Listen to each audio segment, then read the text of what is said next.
al considerar el segundo elemento, el objeto de ese amor. Ya vimos el sujeto que es Dios, porque de tal manera amó Dios al mundo. Dios amó al mundo. El problema con esta declaración es que muchos leen la palabra mundo como que si Juan estuviera diciendo que el amor de Dios es tan grande, tan grande, tan grande, que abarca a todos los seres humanos que han vivido, viven y vivirán en este mundo. Según algunas estadísticas, mis hermanos, hasta la fecha han nacido unas 117 mil millones de personas y no tenemos ni idea de cuántas van a nacer hasta que la historia humana llegue a su fin. Hoy estamos 26 de junio y hasta hoy en día han nacido 117 mil millones de personas. Algunos presuponen que lo que Juan 3:16 dice es que el amor de Dios es tan grande que Él envió a su propio Hijo a morir por cada una de esas 117 mil millones de personas y por todos los que vendrán después. Así de grande es el amor de Dios. Dicen algunos, ahora, aunque parezca sorprendente de que Dios pueda amar a tanta gente a la vez, yo no pienso que esa es la medida que Jesús está usando aquí para mostrarnos la grandeza del amor de Dios. Mis hermanos, no olvidemos quién es ese Dios de amor. Nuestro Dios no tiene límite de ningún tipo. Así que medir la grandeza del amor de Dios a la luz de la cantidad de personas que pueblan nuestro planeta sería como medir la capacidad de un levantador de pesa olímpico poniéndole el reto de levantar un grano de habichuela. Eso sería ridículo, Merlin, porque él puede levantar eso y mucho más. Lo mismo podemos decir del amor de Dios. Tan sorprendente que Dios ame a un solo ser humano, a uno solo, que ame a 117 mil millones de personas. No es en número, no es por la cantidad de gente que nosotros debemos medir el amor de Dios. De hecho, mis hermanos, si interpretamos la palabra mundo de esa manera, aquellos que lo interpretan así, sin darse cuenta, sin quererlo, más bien están empequeñeciendo y están limitando el amor de Dios. Y lo explico a qué me refiero. ¿Todas las personas se salvan? Es una pregunta. ¿Todos los seres humanos se salvan? No.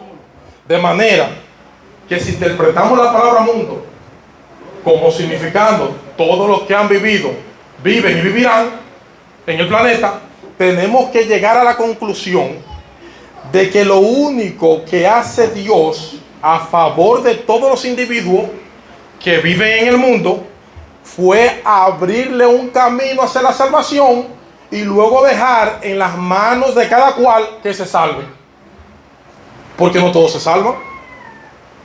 Es como que si el texto dijera, para entenderme mejor, Dios amó de tal manera a todo y cada uno de los seres humanos que han vivido, viven y vivirán en este mundo, que Dios a su Hijo unigénito para hacer posible que cualquiera de ellos pueda salvarse, pero sin asegurar la salvación de nadie.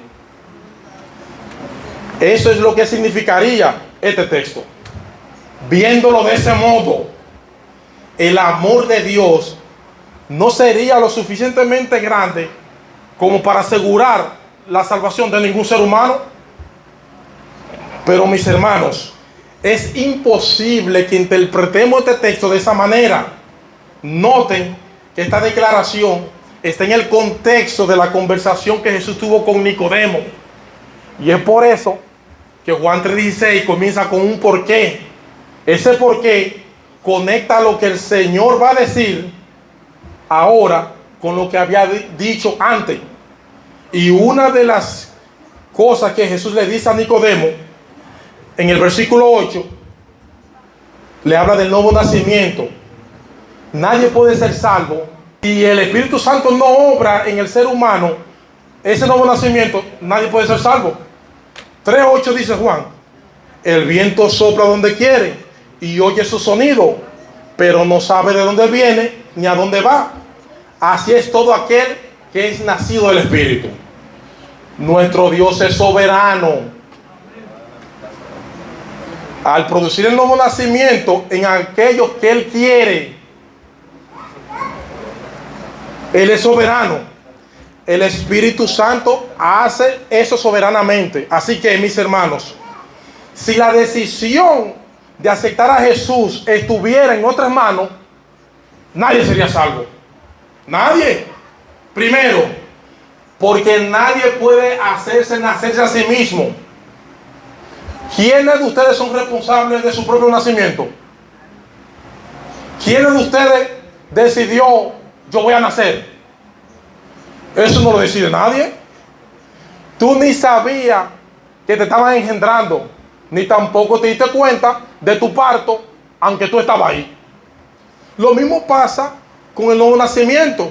Es Dios quien nos pare. El nuevo nacimiento es una obra del Espíritu Santo. Es una obra soberana de Dios. Así que, si Dios hubiera dejado en nuestras manos salvarnos, nadie sería salvo. Porque nadie puede entrar al reino de los cielos si no nace de nuevo. Y puede hacerse nacerse a sí mismo. Pero por otro lado, ninguno de nosotros está inclinado a creer en Cristo. Para nada. ¿Qué dice Juan 15, 2 y 13? Pero a todos los que le recibieron, Juan 1, le dio el derecho para ser hijos de Dios. Es decir, a los que creen en su nombre. Todos los que creen en su nombre son hijos de Dios. Pero ahora escuche, que no nacieron de sangre, ni de voluntad de carne, ni de la voluntad de hombre, sino de Dios. Dios los engendró. De hecho, lo que sigue diciendo Juan en el versículo 18, Juan capítulo 3, el que cree en Él no es condenado, pero el que no cree ya ha sido condenado. El que no ha creído en el nombre del unigénito, y este es el juicio, que la luz vino al mundo y los hombres amaron más las tinieblas que la luz, pues sus acciones eran malas. Porque todo el que hace lo malo odia la luz y no viene a la luz. Otra pregunta, hermanos: ¿cuántos seres humanos del planeta hacen lo malo? ¿El 90%? ¿El 99%? El 100%. Juan dice aquí: todo el que hace lo malo odia la luz. Así que todos los seres humanos nacen odiando la luz, aborreciendo la luz, no queriendo venir a la luz. No hay quien haga lo bueno, no hay ni siquiera uno. Entonces, ¿qué significa que Dios amó al mundo?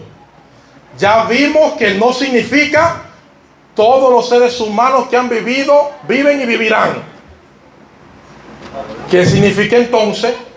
Cuando Juan usa la palabra mundo aquí, usualmente es para referirse al sistema de maldad imperante en este mundo caído, que se opone radicalmente a Dios y a sus caminos. Por ejemplo, Juan capítulo 15, verso 18, Jesús le dice a sus discípulos: si el mundo os aborrece, sabéis que a mí me ha aborrecido antes que a vosotros. El mundo del que Juan está hablando aquí es un mundo que aborrece a Jesús. Y por eso es que aborrece a los que son de Jesús. De manera que Juan 3:16 se refiere a una humanidad caída que aborrece a Dios, que ama su pecado. Y precisamente por eso es tan sorprendente que Dios ame a un mundo malo. Mis hermanos, lo maravilloso, lo sorprendente, lo extraordinario, lo misterioso del amor de Dios no es que Él haya decidido amar a un mundo tan poblado de tanta gente, sino que Él haya decidido amar a un mundo de gente tan mala. ¿Ven la diferencia? O sea, el asunto no es cuánta gente hay en este mundo. No, es cuán malas son o cuán malos somos lo que programa este mundo. Y Dios, que es perfectamente santo y es perfectamente justo, que aborrece el pecado, que el pecado es antagónico ante Dios, y aún así Dios decidió amar a personas tan malas, porque de tal manera amó Dios al mundo. Y lo sorprendente, mis hermanos, fue lo que Dios estuvo dispuesto a hacer para amar a un mundo tan aborrecible. El objeto del amor. Vamos ahora, en tercer lugar,